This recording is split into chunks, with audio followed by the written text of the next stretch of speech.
Mystery Theater.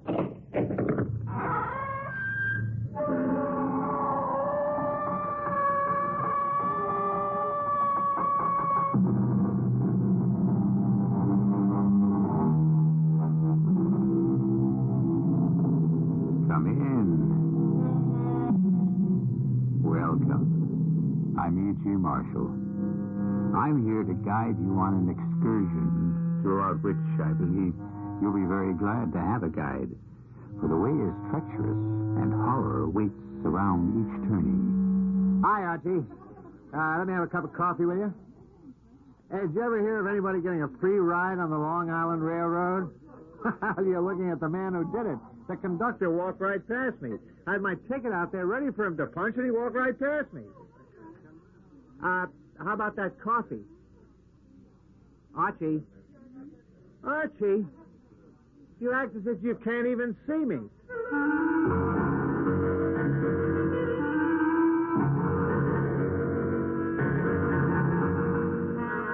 Our mystery drama, The Master Computer, was written especially for the Mystery Theater by Field and Farrington and stars Robert Dryden and Augusta Dabney.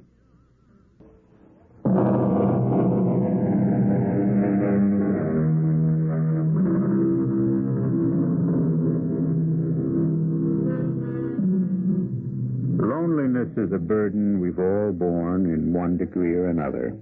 It throws us back upon our own personal resources, which, in the ordinary course of things, are sufficient to sustain us. But there's nothing ordinary about the loneliness we're going to deal with here, even though two people share it. This is loneliness, intolerably multiplied. Grace and Harry Clayton are returning from a pleasant summer vacation, but they're exhausted. They've driven in one day from Ophokpik, Maine to Newton, Long Island, the small suburban town in which they live. You know something, Grace? I never realized how beautiful Newton is. Well, I just want to crawl into the house and collapse. Oh, I hope I can make it to the bed. One stop first. I want to pick up the mail at the post office and tell them they can start regular delivery again tomorrow. Well, you better hurry then. The post office closes at 5:30. I'll make it, I think. Oh, Harry, do you dread going back to work in the morning? No, not really. Vacations have to end sometime. Otherwise, they wouldn't be vacations, would they? Oh, good. Parking right in front of the post office. You wait in the car. I won't be a minute. I think that man's getting ready to lock up. You better hurry. I'll catch him. Now, hold it a minute, will you? Just a couple of seconds. I want to pick up some mail you've been holding for me. It won't take a second. Did you hear what I said? Well, you could answer me at least. Oh, I'll be dead. Why do people have to be so damn rude? He looked right through me. You'd think I wasn't even there. Well, I can pick up the mail in the morning. Come on, let's go on home. No, that's not the point.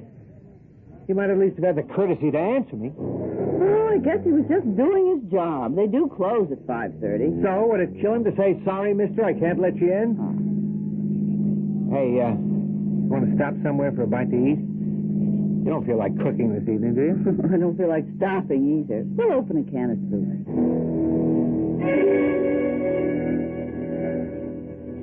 This bread's moldy, Grace.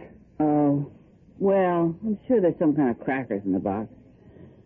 Oh, I've got just about enough energy to eat some soup and make one phone call. What phone call? I thought I'd call the kids at the camp. This evening? What for?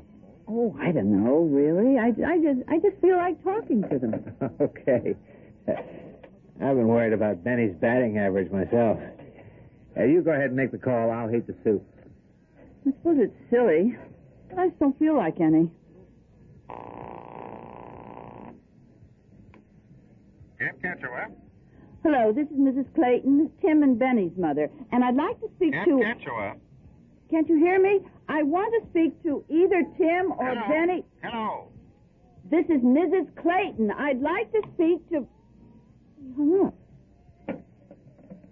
Huh. Well, it must have been a bad connection. I could hear him perfectly well, but he couldn't seem to hear me.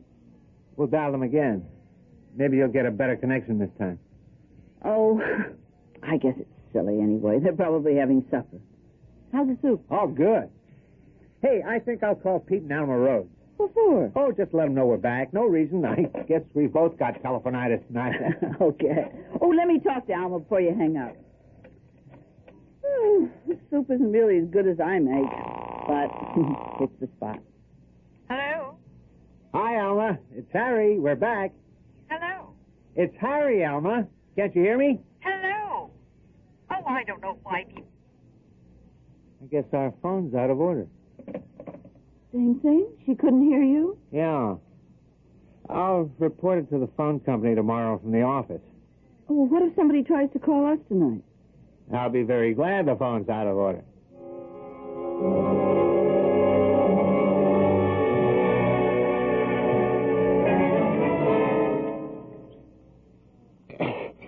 What the devil's it? Hey, Grace, did you turn the water off? I can't hear you. Wait till I get my robe on. Did you turn the water off, Grace? Turn the water off? Of course I didn't. Well, it is off. It can't be. The shut-off valve is clear down in the basement. I haven't even been down there since we got home, neither of you. Well, look at it. No water. It must be out of order. How can the water be out of order? Unless there's a broken main somewhere. Well, then there must be a broken main somewhere. Why don't you call the water company and... Oh. Yeah. The phone's out of order. And I'm going to be out of order myself if I don't get some coffee pretty soon. Well, there must be... Oh. Well, there ought to be enough ice cubes in the refrigerator to melt down so we can make a couple of cups of coffee. Hey, you know why? You're a genius. Oh! Harry! Well, now what? Everything's melted. Every single thing in the freezer. Oh, just look at that mess. Oh, for Pete's sake, what next? Oh, that refrigerator isn't even a year old yet. And... Wait a minute. No lights. We've got no electricity. But what's going on here, Harry? I don't know. But I don't see how everything could go out of order. I mean, all at the same time. Well, look, I don't have time to check it out. I've got a train to catch. I'll get some coffee later. Well, what am I going to do all day in this house where nothing works? Go down the block and see Alma. She'll give you some coffee, and you can use her phone to call... I'll see who it is. No. You'll miss your train. I'll go. You had a look at your hair this morning? Huh? Oh, okay, you go. I won't be a second. It's probably Alma anyway. I'm coming. Good morning. You're Mr. Clayton, aren't you? Harry Clayton? Yes? My name's Handy. May I come in? Well, what is it? I was just leaving. I understand you've got some trouble here. Yeah, we've got trouble, all right. Are you from the phone people, or the water, or the electricity? They're all out. As a matter of fact... How did you find out? Did somebody report it? It was reported, in a way. May I come in? I guess you'd better. Grace... I was just getting ready to leave. If I missed the 8:12, I can't get another one until, half hour or so. I think it just might be better if you didn't leave. Just yet. Is it Alma? Did you tell her? Oh. Grace, this is Mr. Handy. I'm very happy to know you, Mrs. Clayton. Mr. Handy's from the... where are you from? I came just as soon as I could get here when we heard about the trouble. If you'll just... Oh, are you going to fix things? You know, nothing's working. The water or the telephone and my freezer is just a mess. Wait a minute. You can't be here to fix all three of them. Which company are you from? The fact is, I'm going to ask you both to come with me. We can get this whole thing straightened out in no time at all. Come with you? Well, that doesn't make sense. It does, really. I suppose it sounds a little strange, but... Come with you where? Good question. It's a matter of computer malfunction. You know how things can get fouled up. You can't really blame the computer, I suppose. It must have been improper programming or... I don't know. It's never happened before, and I'm very sure that it will not... What good's it going to do our coming with you? I don't know anything about computers. I'm a copywriter, advertising copy. Nothing to do with that, actually. If you'll just... Come with you where? I'm afraid I'm not at liberty to tell you that. Not just yet. I think you'd better just leave, Mr. Handy. You won't come with me? We will not. if you'd tell us where you want to take us, then maybe... Forget it, Grace. Oh, dear. I'm sure I don't know what's going to happen now. You're going to get out of this house and off this property. That's what's going to happen. All right. I just hope...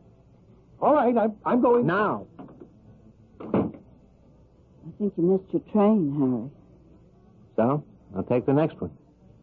And if that kook shows up again, don't let him in.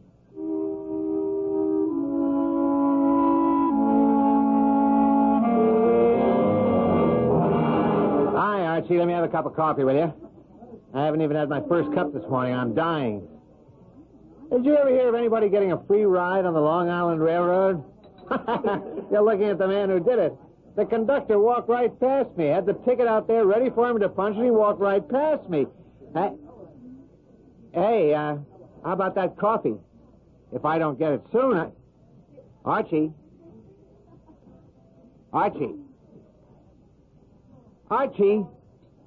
you act as if you can't even see me.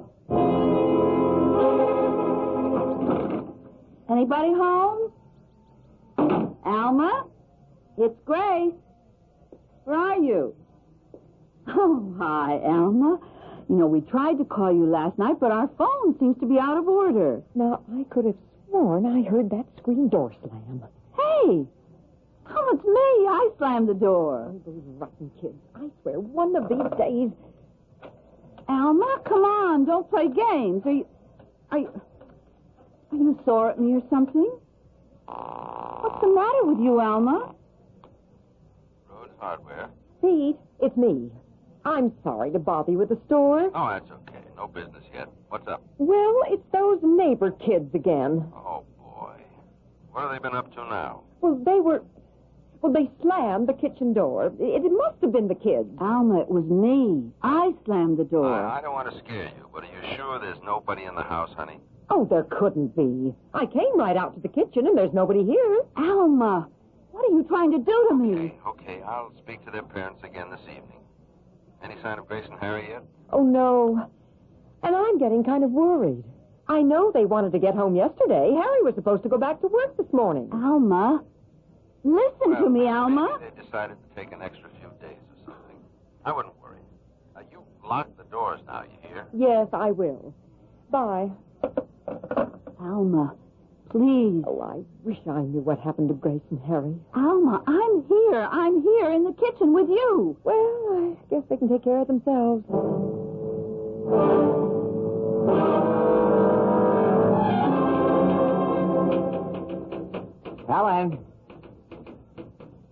Ellen, I'm back. Listen, will you knock it off with the typing and look at me, for Pete's sake? I'm Harry Clayton. I've been here almost 3 years, and you... Damn it, look at me. Stop that typing.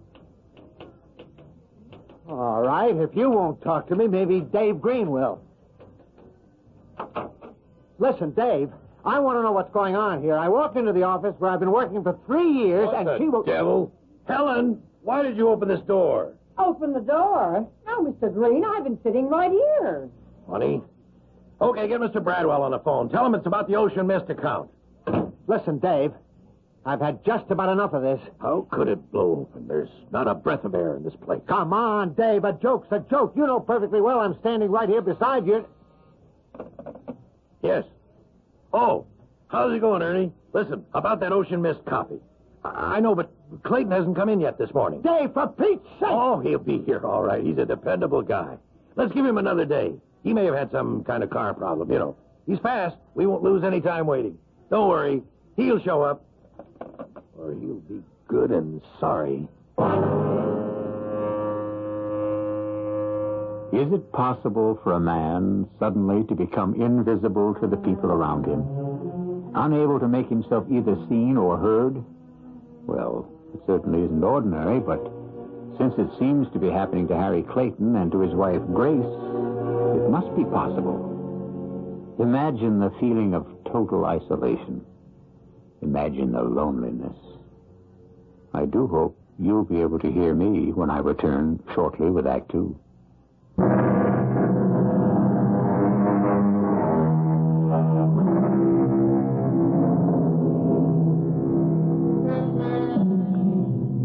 Something has gone terribly wrong in the usually quiet lives of Grace and Harry Clayton.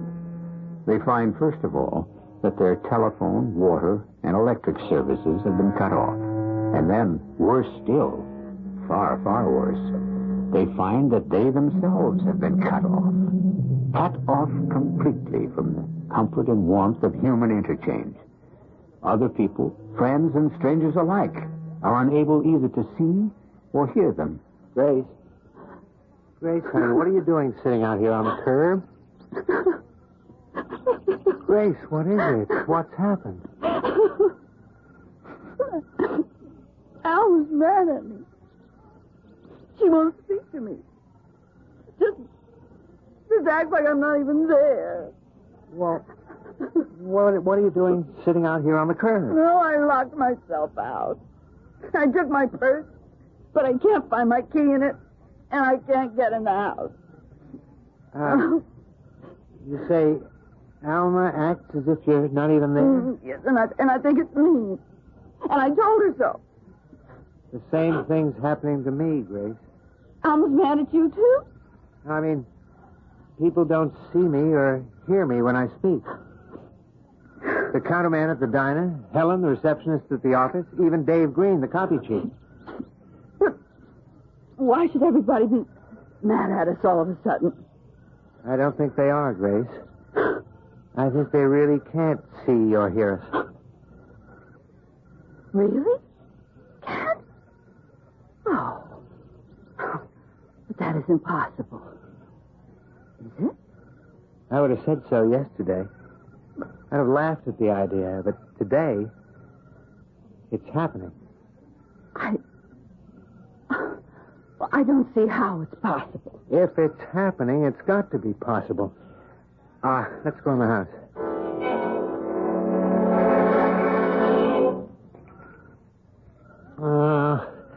I haven't got them. Your keys are right there in your hand. Not the front or back door keys. How could they have got lost off the ring? Oh, they must be there. No. They're gone. I had them last night. We got in all right last night. Dear. Should we try a window? Now they're all locked. Hey, I've still got the car keys. We can, go to a restaurant? No, we can't order. I'm not hungry anyway. You? No, I'm not. Now that you mention it. Well, we've got to go somewhere. We can't just stand here. Harry, let's go and try Pete and Alma again. I can tell you right now, it won't work. And it's not an experience I enjoy, being treated as though I don't exist. But we could try once more, couldn't we? If it'll make you feel better, sure. Alma? Out in the kitchen, please. You hear anything from Grace and Harry? No, not a word. Hey, what's that smell so good? Oh, just plain old stew. Love it. Well, how was your day? So. Better than yours from the way you sound. Now, I can't get Grace and Harry off my mind. Well, it is funny they didn't call or something if they decided to stay over at the lodge for a while. I just... Now, don't laugh at me, Pete. I almost felt as if Grace was here. Right here in the house with me. Oh, come on now. I could have sworn. You know, right after that screen door slammed, honestly. I could have sworn I heard her call my name. I bet you a quarter if we called, they'd be right there in the dining room at the lodge having a drink before dinner. Oh, could we? Could we what? Call the lodge and see if they're still there. Well, sure, if you want to. Sure, why not? I've got the number written down here somewhere. Oh, yes, here it is. 2, 4, 6. Hey, keep your eye on the stew. Don't let it stick. A pleasure. Tastes about ready to me. Is this the Poquet Lodge? I'd like to speak to either Mr. or Mrs. Harry Clayton, please. Is that quarter bet on? Quarter bet? Oh, okay. You win if they're there, and I win if they're... Yes? Oh, I see. Well, can you tell me when they checked out? Yesterday morning. Early yesterday morning. Yes, well, all right. Thank you. Well, you heard what he said. Yeah, but when it's a long drive, they most likely decided to stop at a motel last night. Okay, but why aren't they back now? They've had the whole day off to drive half the distance from Apoquet if they stopped at a motel last night. I don't know, Alma. Hey, what do you want to bet that's Grace and Harry right now? I'll go see. Oh, if they just got in, tell them there's plenty of stew here for 4. Anybody here? Is it them, Pete? Rotten kids. Who was it? Wasn't it Grace and Harry? Kids next door ringing doorbells again, I guess. There wasn't anybody there. Pete, I've got the funniest feeling. Serve the stew, Alma. What you need is some good, solid The food. funniest feeling, like they were here.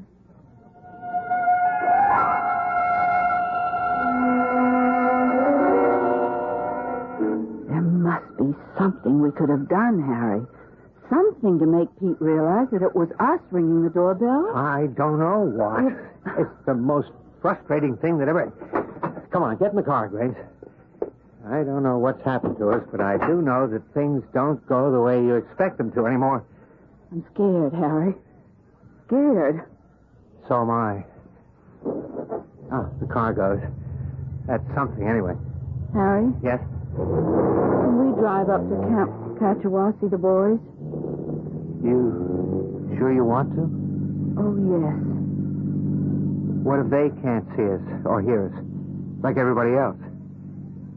What if they don't even know we're there? But surely the boys.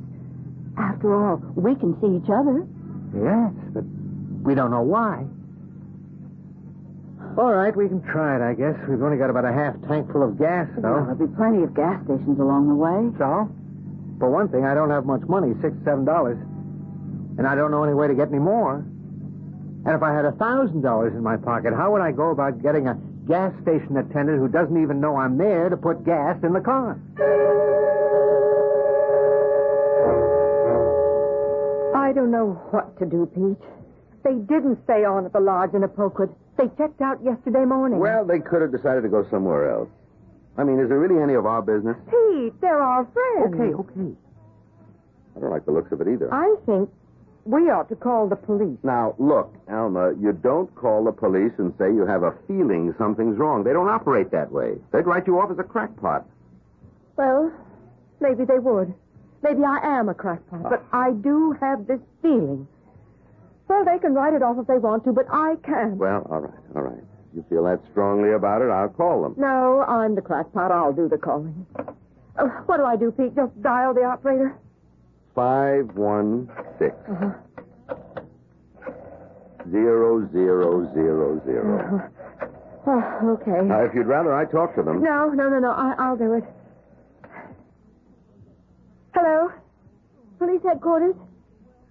I want to report what I believe is a missing person. 2 missing persons. Their names? Harry and Grace Clayton. Yes, they live at 145 Hillside Avenue here in Newton. My name is Alma Rhodes. I live just down the street from them at 141 Hillside. Well, you see, they've been away on vacation. They stayed at Apoquet Lodge in Apoquet, Maine. Well, they were supposed to be back home sometime yesterday. And, well, they haven't come back. Yes, we tried the lodge. Yesterday morning. Yes, the clerk said they checked out yesterday morning. Well, I suppose it doesn't sound like much to you, but... Oh, yes, that's what I thought, too. Well, will you let us know? No matter what you find out? Oh, thank you, officer. That's very good of you. There, you see, Pete? He said I was right to call.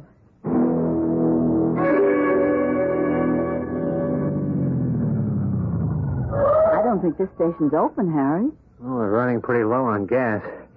Maybe they don't lock their pumps. Isn't there a light in that window around there on the side? Huh? Oh, yeah, looks like it. Okay, I'll go around, and if there's somebody there, I'll offer to buy $6 worth of gas. And if there isn't anybody, or if he doesn't hear me, I'll just help myself. Well, I don't know whether to come with you or wait here. Wait here. I won't be long. Hello there. I'd like to buy some gasoline. $6 worth of gas if you're open for business. If you don't sell me $6 worth, I'm going to steal a whole tank full. Okay, that's the way you want it. Did you talk to him? Yeah, sure I talked to him. He didn't answer me, of course, but I talked to him. He may have been asleep. He was leaning back in a swivel chair with his eyes shut. Well, didn't you shake him or anything?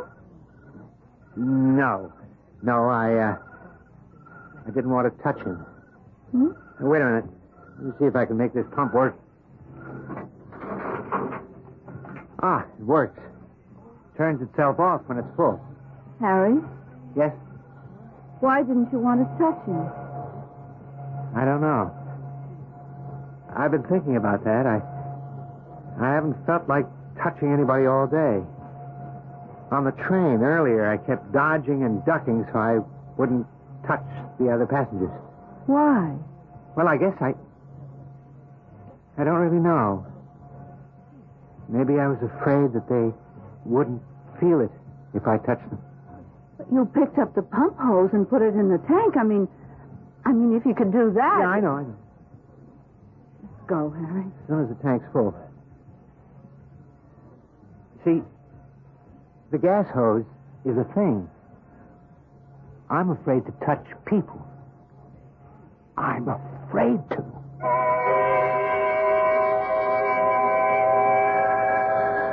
I'll get it. It could be the police. I'll get it anyway, Alma. You've already done your part. Hello? Yes, Mr. Rhodes. Oh, yes, Sergeant. It was my wife who called you earlier. Well, I don't know exactly. I'd say early 40s. Maybe she's in her late 30s. Oh, Lord. Well, no, that doesn't seem likely. Well, yes, I guess we could do that. About 20 minutes? Yes. And thank you very much, Sergeant. Have they found them? Well, they don't know yet. There was an accident yesterday afternoon just the Manhattan side of the Cross Island cutoff. Oh, no. Now, wait, please, Alma. They don't know yet.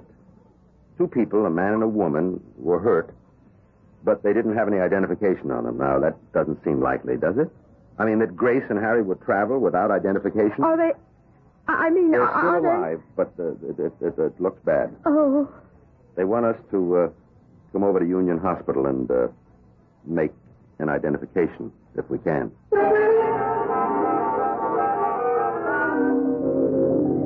Harry, are you sure you made the right turn back there? I've driven this road 100 times. Harry? Huh? You remember that man who came to see us this morning? What was his name? Handy. Mr. Handy. Yes. I wish we'd gone with him. Wherever it was he wanted us to go. Maybe. Didn't seem like a very good idea at the time, though. But at least he could see us and hear us. Yeah, you're right. Come to think of it, he's the only one who's been able to all day. Harry, Yes? do you want to know what I think has happened to us? All right. I think we're dead.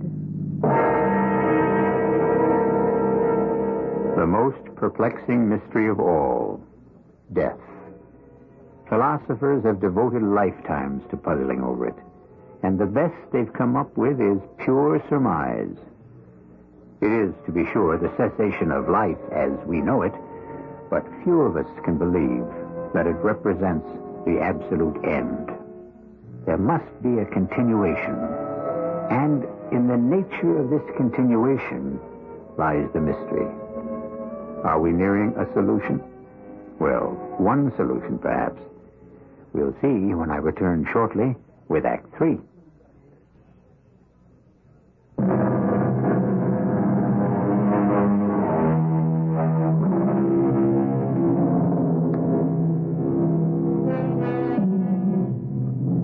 To the rest of the world, Grace and Harry Clayton have apparently ceased to exist.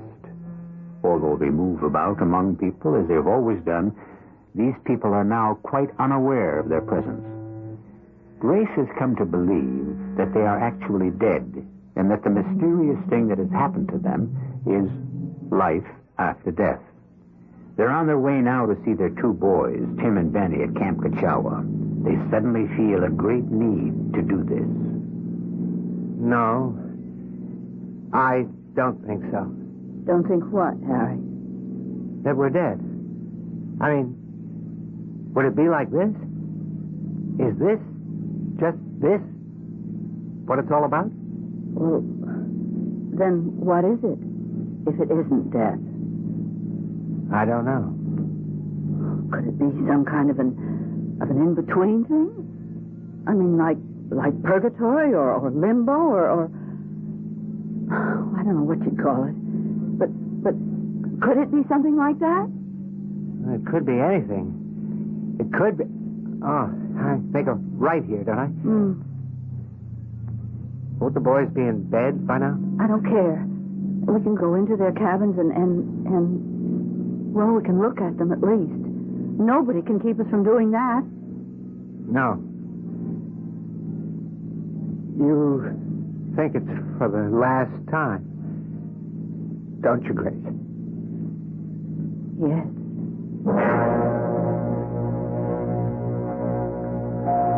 You stay here in the waiting room, Alma. I'll go in and see them. I ought to go in there with you. If I weren't... What would be the point? In case it should be Harry and Grace, it wouldn't help matters for both of us to have to see them. Pete? Yes. It is Grace and Harry. Yes?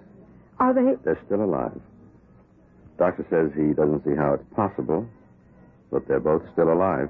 Is there any hope at all? Well, there's always hope. I'm quoting the doctor. I don't understand about no identification. Yeah, neither does anyone else.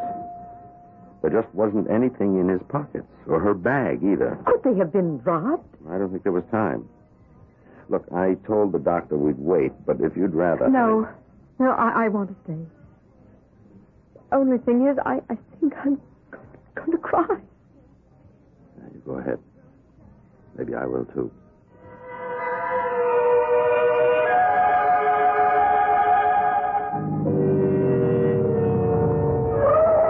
What's this? The office? Why are you stopping at the office? Well, maybe the counselor will talk to us. Well, he might. Just because we... You know better, Harry. Yeah, okay. But anyway, we don't know what cabin Tim and Benny are in. They must have a record of it somewhere in the office. Tim wrote that they have a little cabin all to themselves. These prices, they should have room service.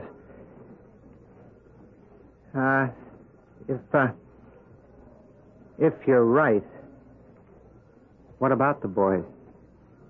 I don't know. My sister, I guess. And her husband, Alice, and Fred. They'll be good to them, and... Oh, Harry. Honey, we don't know. Not yet. We're not sure. Okay. Good evening.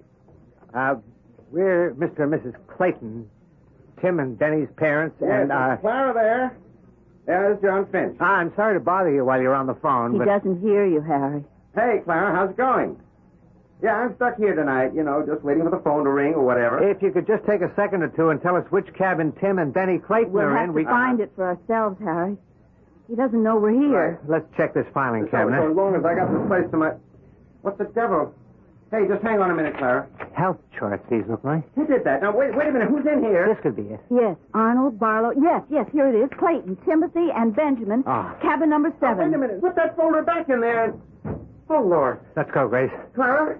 Hey, Clara, something screwy's going on here.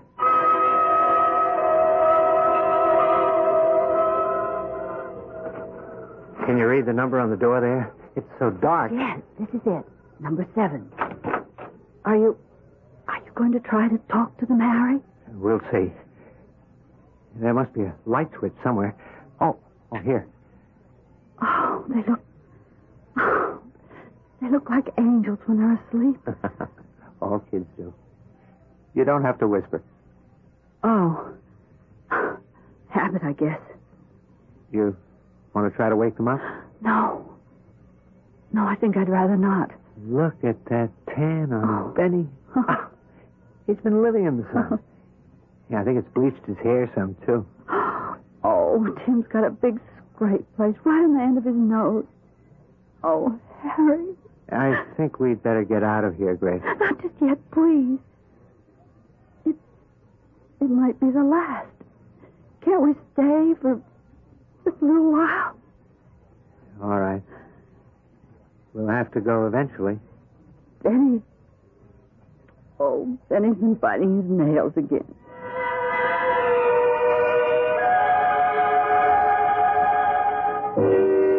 Mr. Handy, will you come in now? Yes, sir. I'm sure you know why you're here, Mr. Handy. The Clayton situation, of course. I'd just like to point out, though, that if the computer hadn't malfunctioned... We managed for a good many hundreds of years before we had the computer, you know. Yes, sir. The situation as it stands is quite intolerable. We've lost them. Lost them? They wandered away. Drove their car, I believe. And the computer, even now in good working order, hasn't been able to locate them. Oh, dear. Yes. You made contact this morning and then let them get away. Isn't that true? They wouldn't come with me, sir. They absolutely refused. Well, it's still your assignment. My assignment? Go and find them, Mr. Handy. Go and find Grace and Harry Clayton. But if the computer can't find... Then you must.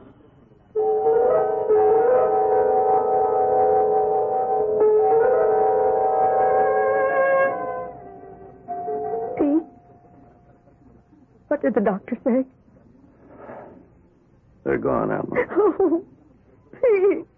It's a blessing, really. They were just too badly banged up. Brain damage in both cases, and just too much. Well, we've got to call Grace's sister. You want to, or shall I? No. I'll do it.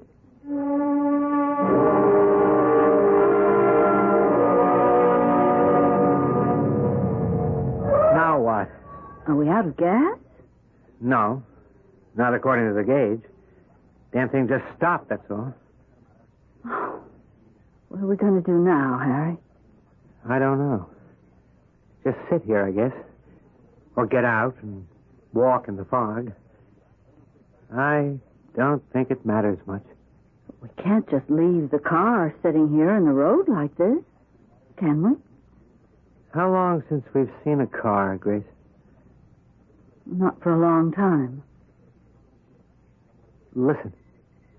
For what? Just listen. Do you hear anything? Anything at all? Well, it's nighttime. A foggy night. Nobody... No frogs? No crickets? Absolutely nothing. Scary. With the fog and everything. Yeah. Especially everything. Mr. Clayton! Mrs. Clayton! Yes! We're here. We're right here. Do you think it's Mr. Handy, Harry? I don't know. Somebody knows we're alive, at least. Or that we're not. Is it you, Mr. Handy? Yes, it's me. Don't go away. Oh, my goodness, what a time I had finding you. You shouldn't have left the house. Well, we couldn't get back in. We both lost our keys some way. Yes, well, it doesn't matter now, does it? Mr. Handy, are we dead? Yes, you are now. The computer's been fixed. What's a computer got to do with it? You see, when the truck crashed across the divider and hit your car on the way home from Maine, just at that moment, the computer malfunctioned. It didn't record your deaths. So, well, of course, you weren't properly dead or properly alive either, and all sorts of things went haywire. We're really terribly sorry. So that's how it was. It seems so strange. We didn't Well, we didn't even notice. It was instantaneous, or would have been, except for that miserable computer. You've been in a coma while we got it repaired. So, what happens now? Well, you aren't going to make trouble about coming along with me this time, are you? Oh, no, not this time. Oh, good. That's fine. Then everything's all right. Except we have 2 children, you know, Mr. Handy. But they're provided for, aren't they? We'll never see them again. What do you mean you'll never see them again? We're dead. They're alive. Well, but they'll die, of course. Why? Eventually. Everybody does. You know that. Oh. Well, at least we get to see them once more. But to wait a lifetime. No, my dear. It'll hardly seem longer than drawing in a breath and breathing it out again. We're dealing with eternity here, you know.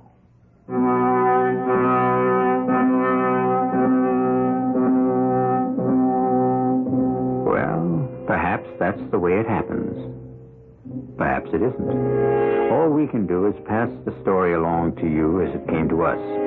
Each of us, whether he is aware of it or not, has his own thoughts upon death and what follows it, based on what he has witnessed, what he feels in his heart, and maybe on what he has heard on Mystery Theater.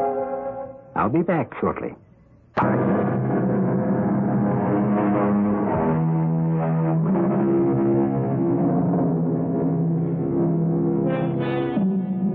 There is no way to give you a follow-up on what happened after the end of our story. We're not privy to that information. We like to believe, and do believe, that all went well, and that we've given you as happy an ending as a story about death can have. Our cast included Augusta Dabney, Robert Dryden, Joan Shea, Nat Polen, and Robert Maxwell. The entire production was under the direction of Himan Brown. This is E.G. Marshall inviting you to return to our Mystery Theater for another adventure in the macabre. Until next time, pleasant dreams.